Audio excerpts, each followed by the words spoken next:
Sim here on the channel.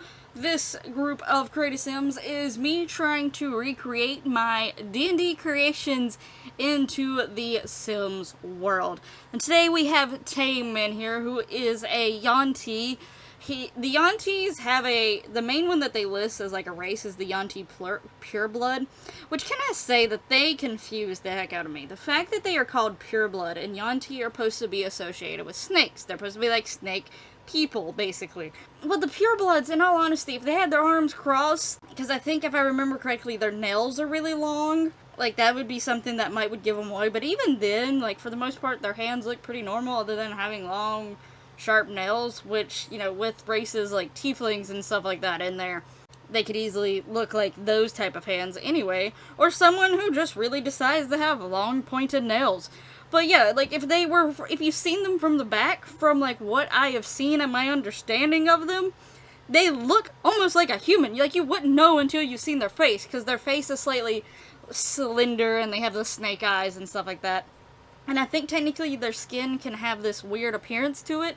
But from what I have seen and what I understand, like it's not something you could easily tell until like you're up close to them and like face to face to them. Otherwise, you don't really get the snaky vibes as much as you think you should with something called a pureblood, because apparently the way they're described, they are supposed to be the closest to like snake creature things. So it makes no sense to me. So my Yuan-ti, I guess, like I know there is other forms of Yuan-ti, I forget the names of them. I just wrote Yuan-ti just on mine, just because I wasn't 100% sure which one he fell under. He's definitely not a pureblood because he has a snake tail, which to me, the ones that have snake tails should be closer to being a pureblood than the ones who have two legs, walk around, and look just like humans for the most part. So that is a little confusing to me, but Taymin here has a snake tail, so he's not a pureblood, and technically the last name I gave him in Sims is his name before he left his people, which is Tetsui. So that is his actual like normal like native name, but he does leave his people and he changes his name so that they hopefully don't find him quite as easily. Basically, he is a wizard and his subclass is School of Transmutation, so that is like his specialty of wizardry. He is quite a shy cowardly fellow, I'm going to be honest with you. So, with his backstory, if you watch the previous videos, you know that the previous 3 plus this one and the next one, they sort of travel around together now, like in my story-wise. Obviously, if I ever did play any of them in a D&D campaign as a player, obviously I would come up with a reason why they wasn't with the rest of the group, but I'd still want it to be a knowledge that they did have these 4 as friends. But yeah, so this is the 4th member of the group. Basically, he is actually a prince from where he came from, but he's always like, he had an air of confidence to him when he was back at his own people, but he still was constantly like wanting people to absolutely adore him, and like he wanted to become the king for sure. Like he didn't want a chance for any of his siblings to take the crown, so he really wanted his people to absolutely love him. And he just has a very bad habit of just constantly lying to try to get people to like him. He's not so bad at it anymore because of the fact of things that happened as time went on, but he still lies from time to time. That's just how he is, especially if it can get him out of danger. Oh yeah, you bet he's gonna try to lie. But yeah, so anything he thought that would make them like him better, he would say that about himself, or say that he's went through that or something, trying to relate to them, even though he's royalty, and some of them were a far stretch. Eventually, his people started catching on, and a lot of them wasn't very happy about it, especially when it came to some lies. Some lies that he told affected people way more than just some of the little lies. So eventually, he became very disliked by his people and definitely didn't want him becoming the next leader. And he basically was like pushed out of his like little, well, I wouldn't say little, it's not little, like village, whatever you want to call it, city. I don't know if it's a city. Maybe a city. Maybe it's big enough to be a city. I haven't fully fleshed out that much of the details, but I imagine it's at least decently sized. But, so, he went on the run to try to get away from those people, and he knows that if any of his people ever travel outside of the city, village, whatever you want to call it, they probably would not be so happy to see him, because, like I said, there were some lies that were just, they pushed the boundaries way too much. They did more harm than just a simple little lie. So, yeah, there's certain people in his, community that definitely really did not like him and would have preferred him to really not be an issue anymore and not be in a potential area where he would even be able to come back. So if something was to happen to his siblings, then obviously he would automatically be the one who would have to take the crown. So they don't really want that to be a situation. They don't want it to ever be to where it could be him.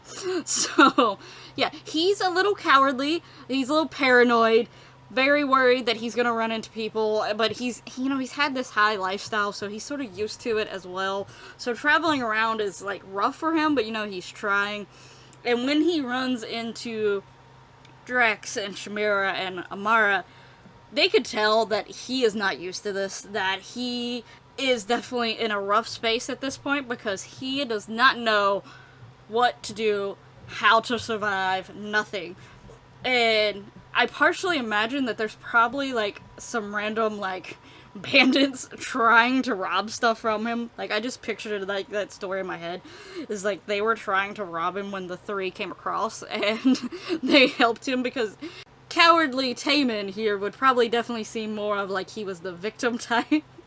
So, they took him, along with them as long as, he wanted to, and he definitely did. He seen a big giant girl not a big giant girl, a small, tiny girl, technically, but she had a big giant sword. That's where I was trying to go at. Someone with a big giant sword, this crazy girl who was willing to basically do anything, and a big muscly dragonborn. Yeah, he's gonna travel with him. That seems more, they're willing to let him go with him.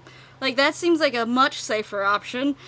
And he tends to try to hide in the group where he would least likely get attacked. Wherever that point is, that's where he will be.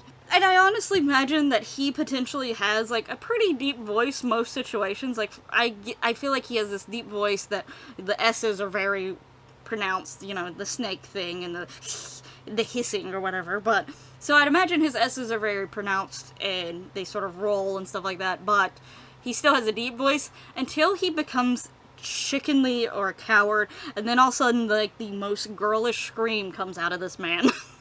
That is how I picture him. And actually, when I was taking pictures, I don't even know what it was. I don't know if it was trying to storm when I was taking the screenshots, or if it's because he has the paranoid trait. I don't remember what it was, but as soon as I put them in a lot to try to take pictures of him, the Sims game immediately made him be scared, and I'm like, I'm glad you know what I'm going for here, Sims, because that's perfect. That's exactly what I need him to be.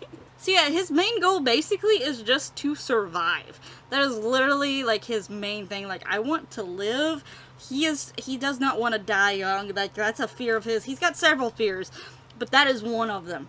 To die young. He does not want for that to happen at all. So he will try to do anything and everything to try to keep himself protected. Sometimes his group mates probably shake their heads at him for how he acts sometimes. But you know what? They're like, he's an outcast. He's disliked by his people. They didn't try to give him a chance to understand why he did the things he did. Yeah, it's not saying it's great and, it's 100% forgivable or relatable, but sometimes things like emotions and things like wanting to be liked are such a strong thing that maybe you should really understand why they were acting that way before you just automatically jump to that. But that's just how this group feels, because they end up all sort of became outcasts in their way through different variations, so they were like, yeah, you'll be one of us now. Now, as far as the sim version of Taymin, obviously I do have the snake tails. I actually had snake tails from when I did the Sims 4 cult discussions, and I was actually talking about gorgons or, snake-like people, basically Yantees as well, that sort of vibe, if for some reason they ever got into Sims somehow, which they're definitely one of the far-stretched ones, which I did several far-stretched ones, like fairies, werewolves, those things, they're not a far stretch. They've already been in The Sims once. And genies, they've already been in The Sims in previous iterations. But the things like the dragon people and the snake people and, can't remember a lot of them right now, but, you know, fawns and, I can't say the satyr, whatever. You know, those ones are a little far stretch for ever coming to the game, I believe. I mean, I'd feel like if they did maybe like a fantasy expansion pack where they included more than one occult, maybe some of those would have a chance. But otherwise, I doubt it. And at this point, the way they've been doing Sims 4, a lot of the occults that come in expansion packs sort of, or whatever, they don't get as much love as if they're in a game pack. So I really wouldn't want them to do that anyway, so... But back to Taymin here. So, with his, like, Sim stuff, now... If you've been watching this and then the mansion build that I've been doing, you know that I eventually plan on putting these Sims all into that big giant mansion that I'm building alongside this series, and then basically just doing reality TV show and see what happens when I put them in there. It's going to be like a little mini series, just because I know that there's so many different personalities in my head, especially like all these characters have like so many different personalities and stuff like that, and I want to see how that will be translated in Sims. I'm just very curious. I'm basically experimenting here. I will be using some mods to try to help add some stuff. Obviously, I have MCC. I've put Wonderful Whims back in, so that's going to be playing a part. I have a chemistry thing in. Now, by the time I do the mini-series, I don't know if there's going to be any updates. Most likely there will be an update that comes out before I get to the mini-series with the way that they've been doing updates. Because there's been at least one update every single month lately, so most likely right before I do the mini-series, there will probably be an update, so I'll definitely have to make sure to get all the mods updated. But those are mods that I'm planning on keeping in. Slice of Life also in there. And I'm also wanting to have a mod that allows me to give them 5 traits instead of just the 3. So I'm hoping all this stuff gives them, like, different personalities and, like, a broad range, and then seeing how they all are once they're put into this house and how they all interact. As for Taymin, I did give him the leader of a pack aspiration. Now, I'm not really going to be controlling these Sims too often, except for in, like, rare instances, like when I want them to travel or something like that. I want to see if maybe in any way they will do anything on their aspirations. Now, I do think there has to be a group, which I probably will actually make clubs, and those clubs will probably just be their friends. I'll see how that goes when there's multiple clubs in a house, if it tries to make them be in a constant get-together all at the same time. I don't know how that works, so I might experiment that before I do the mini-series, just to see how that works, unless someone can tell me down below if you can have multiple clubs and every Sim lives in the same house for both clubs. Like, does it constantly try to make them in a gathering, or what? But yeah, so he is the leader of the pack. That is just because, you know, he was wanting to become the leader of his people. That's why he ended up lying all the time, was to get people to like him more, so that he would most likely get the crown, 100% sure. Obviously, it backfired on him. But he also has the snob, lazy, proper, paranoid, and squeamish trait. Now, the paranoid probably is very obvious with me wanting him to be cowardly, to be very afraid all the time. Paranoid was definitely the closest I could get to getting that, and since he also doesn't really want to be seen by his people, that definitely very fits. He could be paranoid about running into them. He doesn't want to see them. They might try to get him. No, thank you. And then as for the other 4 traits, honestly, the other 4 traits all have a tie-in, being the fact that he is from royalty. Now, not all royalty or, like, high-up people are snobby, lazy, proper, or even squeamish, but that is the traits that I want to give him to represent that. Because I actually have a few characters that have royalty backgrounds. Vaya is technically a princess. She is very much different from him. She is not really lazy, she's not really squeamish, like, she can go out and do stuff, like, she's not gonna be grossed out by things necessarily, and she doesn't really act like a snob. I could see her being proper, and I may even gave her proper. I think I did give her proper, actually. Just being raised in that royalty setting. But for him, he is lazy, snobby, and squeamish, along with being proper. So he is definitely an interesting character. He will definitely be one of the ones that I feel like will act quite differently from most of the other ones, and it'd probably be pretty funny to watch. So I'm looking forward to seeing how that goes. I hope you enjoyed this video and like how Taymin turned out and enjoyed his story, and are looking forward to seeing him in the household. Let me know who is your favorite character look-wise so far, and then which character are you most excited to see them get mixed into the house? Like, which one do you think is going to be the funnest to watch? So far, we are on the 14th character. I actually forgot. There's like 30 some that are going to be going into this house. I think, if I did it's either like late 20s, early 30s numbers. It's somewhere around in there, but I think it's like 32, 34 Sims going into this house. I'm using MCC to let me do that. But yeah, so we still have quite a few more to go. It won't take too long at this point. Let me know all those thoughts down in the comments below. Hit that lovely like button if you enjoyed. Make sure you subscribe so you see the future peoples and eventually see them all go into the mansion together and see what chaos ensues when they're all in there together. But I will be ending this video now, so bye bye until next time.